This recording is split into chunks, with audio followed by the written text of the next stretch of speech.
পাশে এক মহিলা এবং এক পুরুষের বাড়ি ছিল।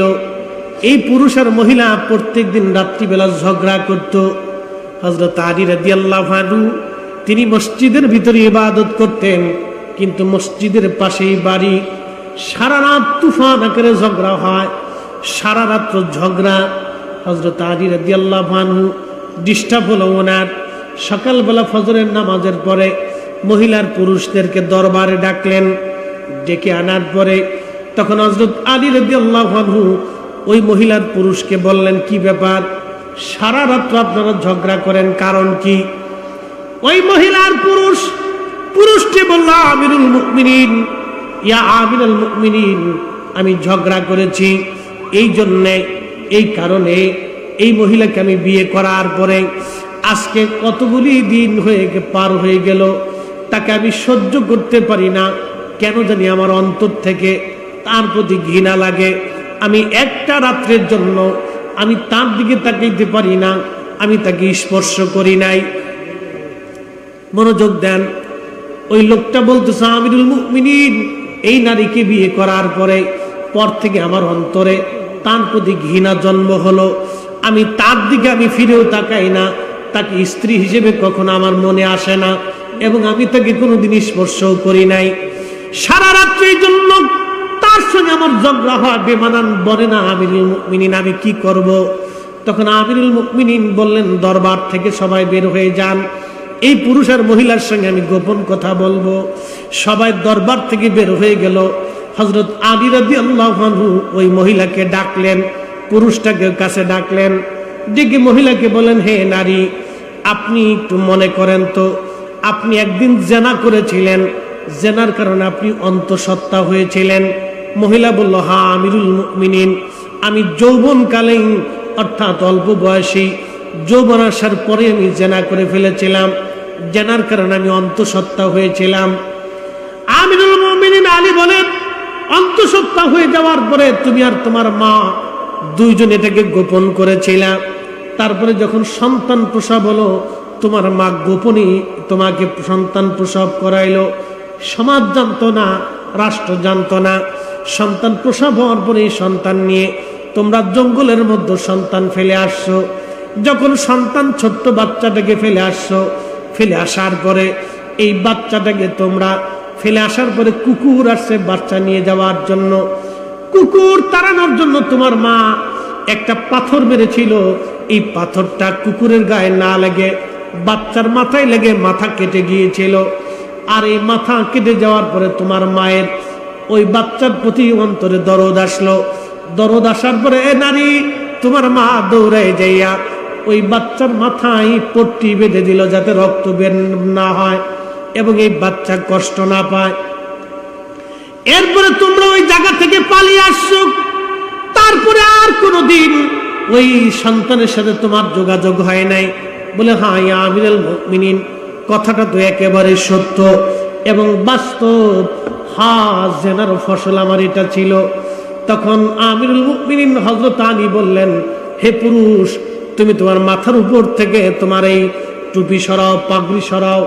যখন মাথার উপর থেকে পাগড়ি সরানো হলো, দেখা গেল সেই যে তার মাথা কাটা। তখন আমিরুল মুমিনিন আলী রাদিয়াল্লাহু আনহু বলেন, হে নারী, এটা তোমার স্বামী না, এটা হলো তোমার সেই সন্তান। একসাথে বলবেন না, আল্লাহু আকবার। মহিলা আশ্চর্য হয়ে গেল, হুজুর, এত জটিল এবং কঠিন সমাধান হযরত আলী দিলেন, এটা হযরত আলীর কারামাত। একসাথে ধরে বলবেন কি আল্লাহু আকবার। আরে হযরত আলীর ইলমের ভিতরে যদি এই ঘটনা ধরা পড়ে যায়, তাহলে আমার নবীর ইলম কত। জোরে বললেন আল্লাহু আকবার। নবী বলছেন, আনা মাদিনাতুল ইলম, আমি ইলমের শহর, আলী বাবুহা, আমার আলী হলো তার দরওয়াজা। সুবহানাল্লাহ, কি বাড়ি যাইয়া। এখন প্রশ্ন রাখবেন, এই মহিলার সাথে এই ছেলের বিয়ে কেমনে হলো? ছেলে তার বাচ্চা, মহিলা তো বয়স্ক। আরবের জমানায় আরব দেশে অল্প বয়সের ছেলেরা অধিক বয়সের মেয়েদেরকে বিয়ে করে, আর অধিক বয়সের পুরুষেরা এই আপনার জুয়ান বেডিদেরকে বিয়ে করে, এরা ওরা কিছু মনে করে না। এটা আরবের প্রচলন, কিছু মনে টনে ওরা করে না, এইগুলি ওদের কাছে কোনো সাবজেক্ট না। বাজান তখন ওই ছেলেটা আশ্চর্য হয়ে গেল। মহিলা বলল, হ্যাঁ আমিরুল মুমিনিন, এটা আমার জেনার ফসল।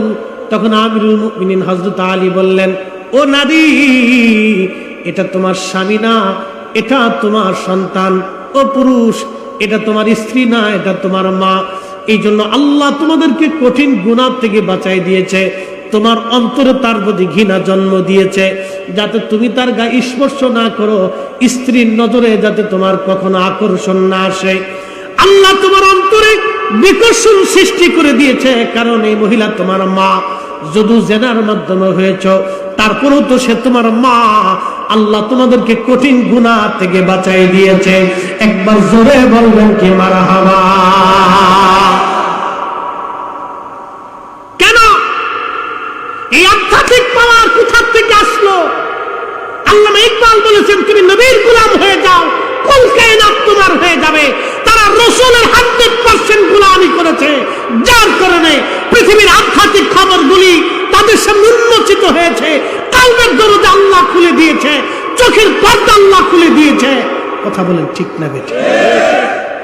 আল্লাহ কোরআনে বললেন, সেই দিন তারা আফসোস করবে আর বলবে, আহা আমি যদি তোরে বন্ধু না বানাইতাম, এই দুষ্টটাকে যদি বন্ধু না বানাইতাম, ও আমার বেনামাজি বানাইছে, ও আমার চোর বানাইছে, ও আমার হারামখোর বানাইছে, ও আমার গাঞ্জুটি বানাইছে, ও আমার বাবাখোর বানাইছে, ও আমার হিরিনসি বানাইছে, ও আমার মদ খাওয়া শিখাইছে, ও আমার সুদখোর বানাইছে, ও আমার ঘুষখোর বানাইছে।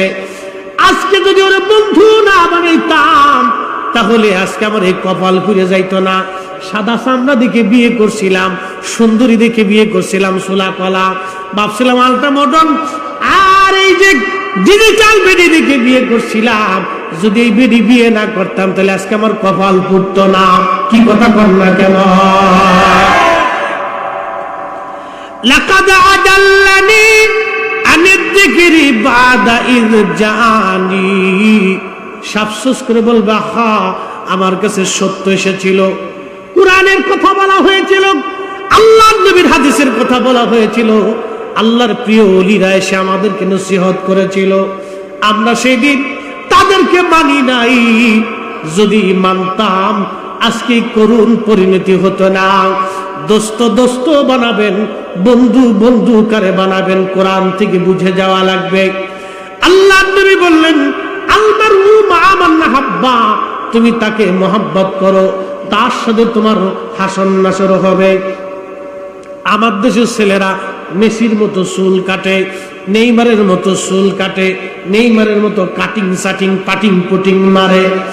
আর ওই যে কি কয়, নেইমারের জন্য জীবন দিয়ে ফেলবে, ওই মেসির লেগে পাগল হয়ে যায়।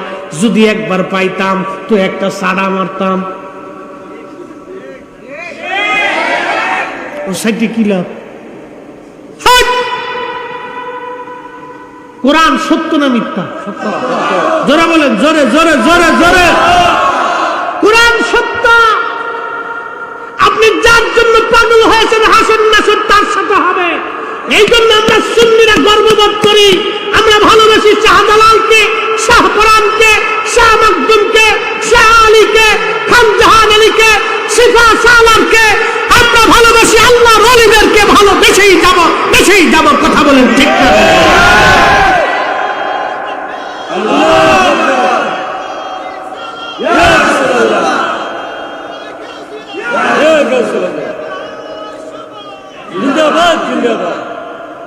ওরা আমরাই তো বেদাতি বেদাতি মাজার গুজারি। হ্যাঁ সাথে মাজার গুজারি গুলি তাতে কি আছে? কি কথা বলেন ঠিক কিনা? ওর ফতোয়ায় কি আছে? তা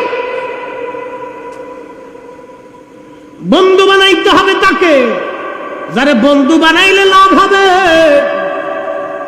আমরা আল্লাহর ওলিদেরকে বন্ধু বানাইছি, এই জন্য সহ্য করতে না পাইরা আল্লাহর ওলি শাহজালাল রহমতুল্লাহ আলাইহি, শিফা সালার রহমতুল্লাহ আলাইহির জিয়ারতে যাইয়া পাশে বসে থাকি। কারণ ভালো লাগে। কি লাগে? কি লাগে? কেন ভালো লাগে? ভালোবাসি তাই, সেই জন্য ভালো লাগে।